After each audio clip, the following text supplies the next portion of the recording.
My name's Vitalice Meja. I work for the Reality of Aid Africa Network, which is located in Nairobi. It's a Pan-African network that works on development cooperation and aid effectiveness. So what is development effectiveness and why is it important? Development effectiveness moves beyond just looking at the issue of development cooperation. It's about putting people at the center of development planning. It's about working with them in the development planning, but also having them share just beyond the plans, but also the impact or the outputs that arise from that kind of development. It's about planning development that achieves justice or brings justice to people, that ensures that their rights are protected, their rights are given, and it's also a development that ensures that their rights are indeed upheld, but they are also able to contribute to accounting to those who are supposed to deliver these rights. So what concrete difference could more effective development make in your region for the people? One, it has the potential of empowering people, so that this kind of empowering indeed has the possibility of transforming how governance issues are addressed, both economic, political, and social, how rights are delivered, and above all, it has the power to give ownership for the people to be able to decide the destiny of their livelihoods, but also in their countries in terms of development outcome and development outputs. I think putting them there then really enhances those key elements.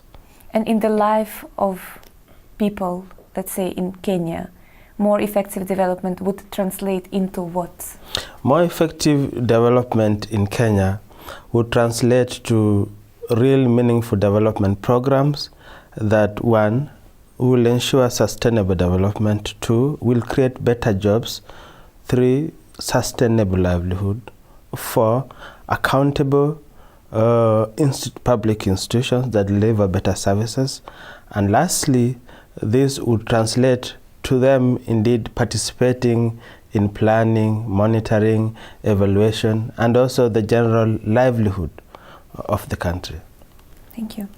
And so far in your region, what have been the main successes or a key achievement and the main challenges in this development effectiveness process?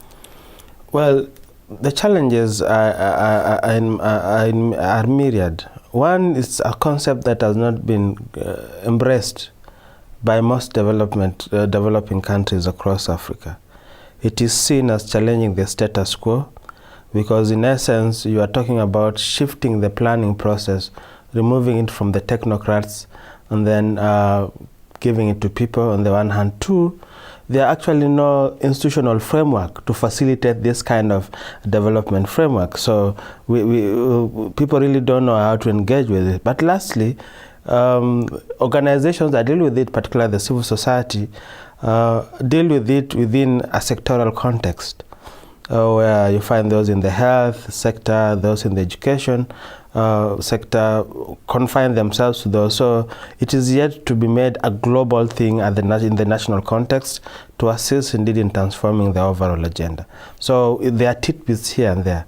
But overall, in sectors where you find there's strong engagement in the education sector and the health sector, you actually see better returns in terms of better livelihoods, in terms of easy access to health facilities, in terms of people giving feedback with regard to services that the service providers are giving. But more so, they are able to hold those providing those services accountable and transparent. I think that is the key.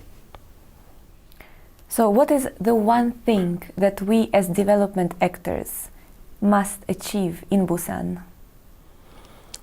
We must embrace the concept of development effectiveness. It is not sufficient for us to be pumping in money funds, resources, technical expertise without measuring the results, without being able to show what impact we are making. I think getting people involved in the process within the framework of development effectiveness would ensure that indeed we are able to measure the results, because people will have known or be able to give feedback with regard whether we are making changes or not. And in as far as we still continue using the current mechanical frameworks to deliver aid or to deliver resources to the masses, the general public, it's going to be very difficult for us to have a meaningful change if we don't change the attitude of the people, the mindset, if we don't change the institutional framework and overall monitoring and evaluation, if we don't put people at the center of all these processes, we don't see a possibility of having a major change.